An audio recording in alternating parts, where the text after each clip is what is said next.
Reading from Buddha Sees Everything, a story about my father. The story is called Think the Non-Thinking. On the 1st of October 1999, the first day of Sesshin, intensive retreat, I sat motionless and upright in the zendo, the meditation hall, facing the window. It was a fresh, sunny day, and I felt quiet and energetic.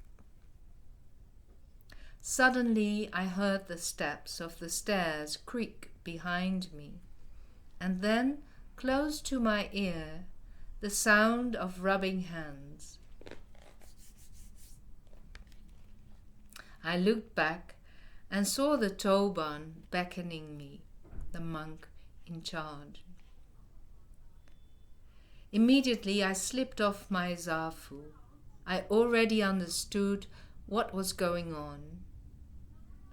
When I had been living in Bukokoji for only a few months, my father had developed strange complaints, about which my mother told me on the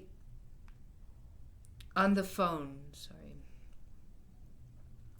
Because every day off on Shikunichi, the special day for bathing and free time, so every day off on Shikunichi, I walked out of the temple to the telephone booth along the highway, with a pile of coins in my pocket to call my parents.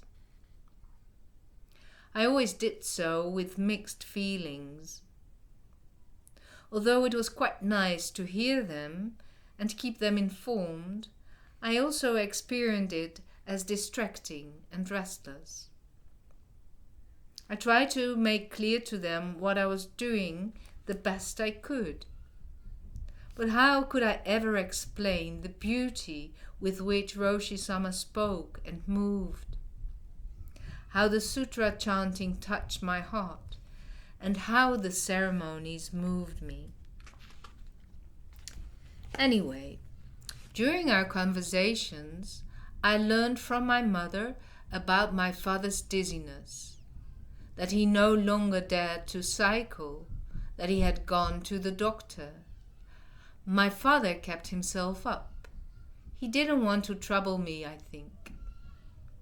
Eventually, the examinations revealed that he had as many as 6 or 7 brain tumors, too deep in the brain to operate.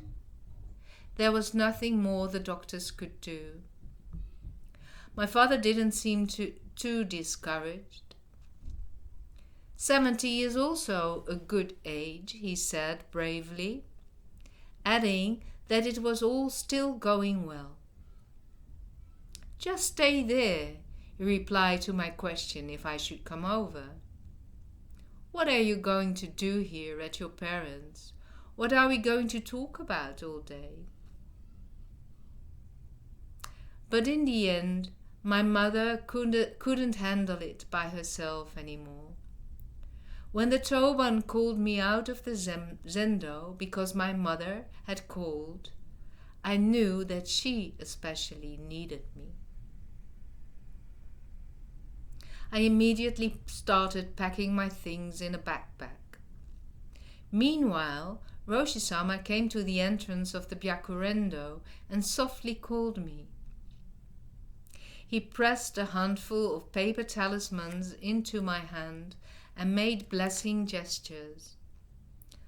I couldn't understand his Japanese yet at that time, but my heart understood his blessing, which I took with me gratefully to Amsterdam.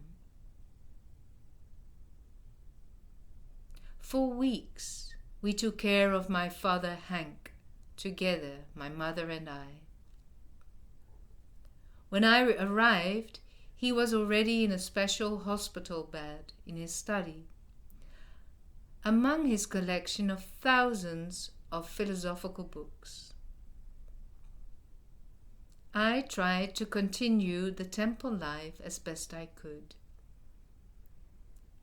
got up early for zazen and recited the sutras, made tempura and noodles for my mother. My father only ate fruit, which I gave him in small bites. I also helped with the household and the groceries. If there was nothing to do for a while, I took my zafu and went into zazen at the foot of my father's bed. He lay with his eyes closed, his head slightly tilted, and only lifted his eyelids occasionally, perhaps to see if I was still there. His study breathed a serene silence, as always. It was as if the philosophical devotion of a whole life had become embedded in the walls. Now my father was lying there, so motionless that it made me curious. When you're lying like this, what's on your mind? I asked him carefully. He opened his eyes a crack, looked at me thoughtfully, and then sighed. Thinking. What is thinking, really? I can't call this thinking. You can't? I asked in surprise. No, it's just thoughts coming in and going. In fact, there have only been very few people who could really think. Only people like Spinoza, Jesus, Buddha, or Brunner. Brunner was a German philosopher during the interwar period, of whom my father was a great admirer and about whom he had even written a book. Brunner spoke of the practical mind, with which man tries to understand all of life, and also, mistakenly, the absolute. Man thus remains limited by his everyday mind, which can only grasp concrete things with all their pros and cons. I came to see that Brunner's philosophy resembled the wisdom of Zen, as Zen also sees the limitation of thinking and aims to transcend it. My father fell silent again and smiled vaguely. I was touched by his humility. So many times we had had heated discussions about philosophical topics. It had a lot to do with my father's lifelong search for truth that I myself had ended up practicing Zen. Now, on his sick bed, he apparently observed his own thoughts with a certain discernment. What a paradox! Something in him could clearly see how hazy the thoughts were that came to his mind. Something in him could clearly see how hazy the thoughts were that came to his mind. Hank had closed his eyes again as I continued doing zazen. On my cushion, I tried to follow my breath, at which I only succeeded every now and then, in between the many memories, worries, and plans. Still, I knew each moment of quiet is precious. In those moments of just being, there is a certain clarity, a brief instant of emptiness, during which we are not determined by the mind. After being immersed together for some time each in our own worlds, my father suddenly spoke to me again. "If you're so tired, hadn't you better go off to bed?" I felt a little caught and grinned.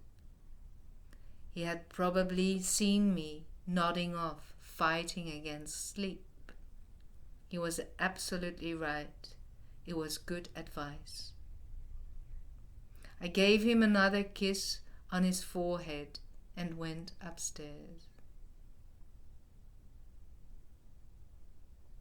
Wisdom does not necessarily come from logical thinking, but perhaps rather from a silent observation, a silent being. As a matter of fact, do we even know where our thoughts come from? You might investigate this for yourself. Can you see where the next thought arises from? Close your eyes and look inside. No matter how closely you pay attention, the thoughts just come up out of nothing, from nowhere. There's no thinker to be found.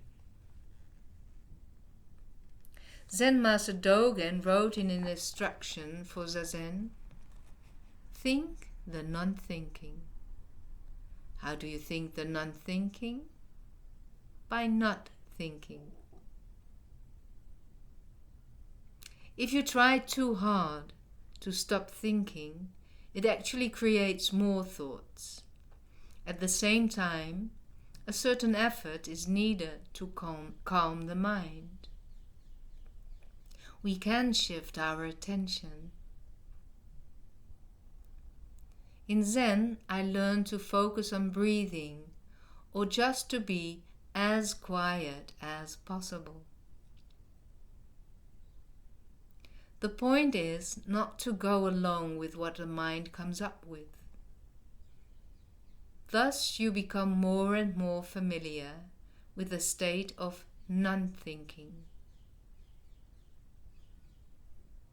All those small moments of stillness together can, little by little, bring great inner peace.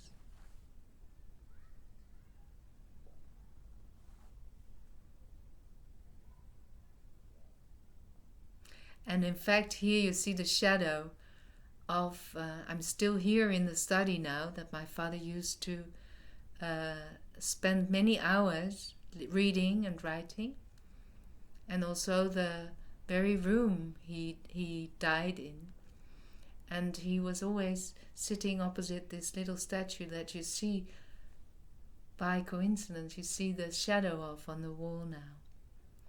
It's a statue of a monk in contemplation.